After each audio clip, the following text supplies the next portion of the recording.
Electricity North West own and operate the electricity distribution network in the northwest of England, which runs from Greater Manchester in the south through Lancashire to Cumbria and the Scottish border. And our job is to invest in it, maintain it and develop it. That's an exciting job at the moment because with the low carbon transition, the nature of the network and what it has to do is changing quite dramatically. Decarbonisation is very important to Electricity North West because one of the main ingredients of the change is the shift from fossil fuels and other high carbon energy sources to electricity, which is a low carbon energy source. And as a consequence of that, we all need to put more infrastructure in to accommodate it. So the change to low carbon is inextricably linked to the development of our network, not only the basic infrastructure, but how it's managed and controlled. How do we cope with solar panels and onshore wind, and how do we do it at lowest cost? The first quarter last year, just before the Greater Manchester Carbon Summit, we launched the Leading the North West to Zero Carbon Plan. This was the first time we'd developed such a plan, and it really has three elements. They are simple to say, difficult to do. The first element was to put our own house in order, so Electricity North West published in that plan how we will transition to low carbon and eventually zero carbon. The second area was that we committed to helping others in their low carbon transition, not only stakeholders like Greater Manchester Combined Authority, Lancashire and Cumbrian councils, but also businesses and customers. And last but not least, we committed to stay ahead of the transition to make sure that there was enough capacity in our network so that if somebody wanted to fit low carbon technology to their business or property or house, that the network capacity would be there so that we would not slow down the transition to low carbon. So those three elements were the building blocks of the document. Within it were some specific examples.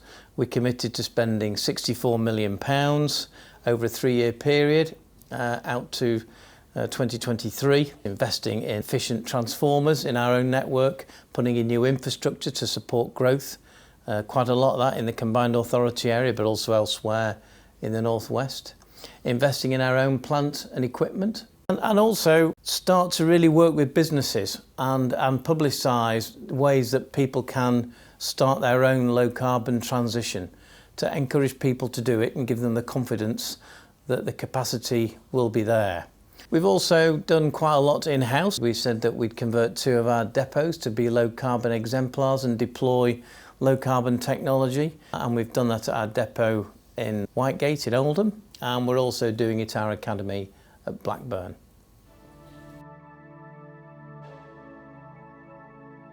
The projects in Greater Manchester are there to really facilitate growth. As everyone is well aware, the centre of Manchester is a dynamic and growing place, and what we're finding is that the demand for electricity is changing and growing.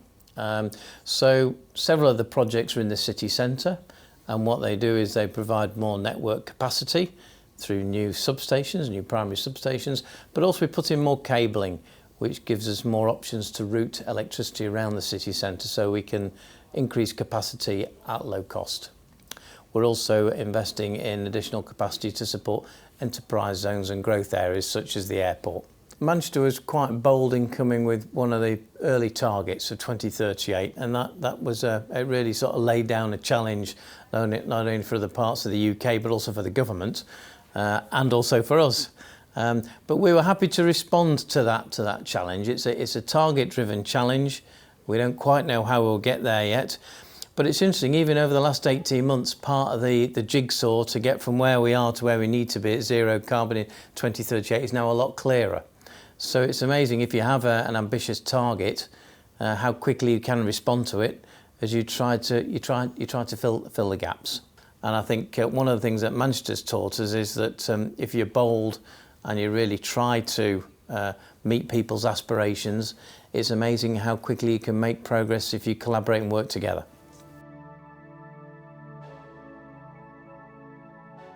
I think our Leading the North West to Zero provides a pretty good framework, but there's a lot more that needs to be done. Probably the best way to describe this is to put it as 4 questions. One thing's for sure, if we collaborate widely in this region and try to address these 4 questions, then we can achieve 2038. The first area is in electric vehicles. So how quickly can we transition to electric vehicles?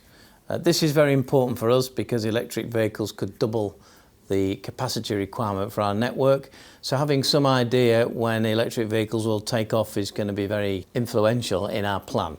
The government have currently got a target, they're trying to put in place a target to have no petrol and diesel vehicles sold after 2035. We can certainly meet that target. It will mean big changes to our network, but we can certainly meet that target. I have to say, if we're in a climate emergency, 2035 doesn't sound like a response to an emergency, it sounds more like business as usual. And we will do all we can to meet whatever target the government sets. The second area is in decarbonisation of heat. The government is not too clear whether they are keen to pursue a hydrogen policy. Hydrogen is very important because it could be one of the main solutions to decarbonising heat, whether that's blue hydrogen, green hydrogen or a combination of both. It's important to us because if the government commits to hydrogen, what will it also do about nuclear power? So there's a big interaction here between more electricity, which could be used to decarbonise heat, or the use of hydrogen, or in fact both.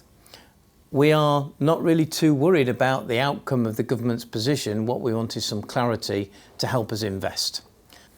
The third area is to do with distributed generation. So this is solar or onshore wind that connects to our network. If Manchester is going to hit 2038 to be carbon neutral, it needs a lot more distributed generation. And I'd like to know how that's going to be encouraged. And when we've got some feel for how that is going to be encouraged and what the take-up is going to be, we'll then need to make sure that we can accommodate it on the network. There are barriers at the moment that need to be removed, which have unintended consequences. One of the barriers today stopping businesses and particularly investing in distributed generation is that when you invest in solar panels, your business rates go up, which then is a clear disincentive to invest in the first place. So these unintended consequences of various policies need to be addressed, and an encouraging, economically attractive environment needs putting in place. And I think that the fourth question that I've got is it's all to do with energy efficiency.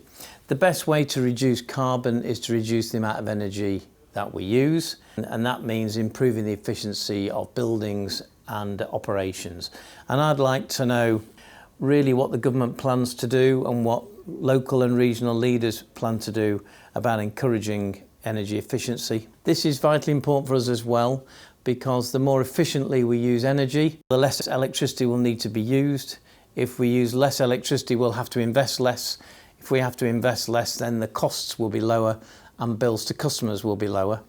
And therefore, it's vitally important for us that we understand what the routes to reducing efficiency are, because that will really help us put a lid on cost to customers. And we know from talking to our customers that is very, very important.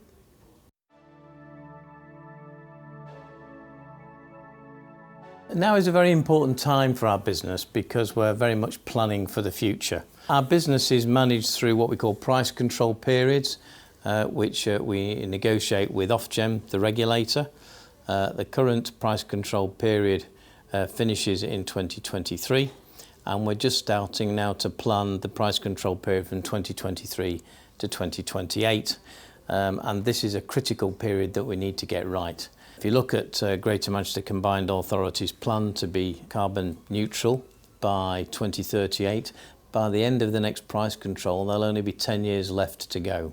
So we've got to make a lot of progress. Ofgem have already voiced their commitment to decarbonisation and are encouraging the industry to be ambitious. But they also want to make sure that local stakeholders and local people want it to happen as well. We have to demonstrate that there's local support for decarbonisation. They also need to know that customers are willing to pay Manchester decarbonising by 2038 is a faster pace than the UK government's target of 2050. So our local stakeholders and our local consumers and businesses happy with the accelerated time frame. And the best way for us to work with Ofgem is on a very strong mandate from people in this region, which gives clear guidance as to what they want, what pace they want to go at, and the fact that they support an aggressive plan to decarbonise. We need to plan and act now for success. We would like everybody's input into those plans. You can go into pluggingin.co.uk/survey and share your views with us.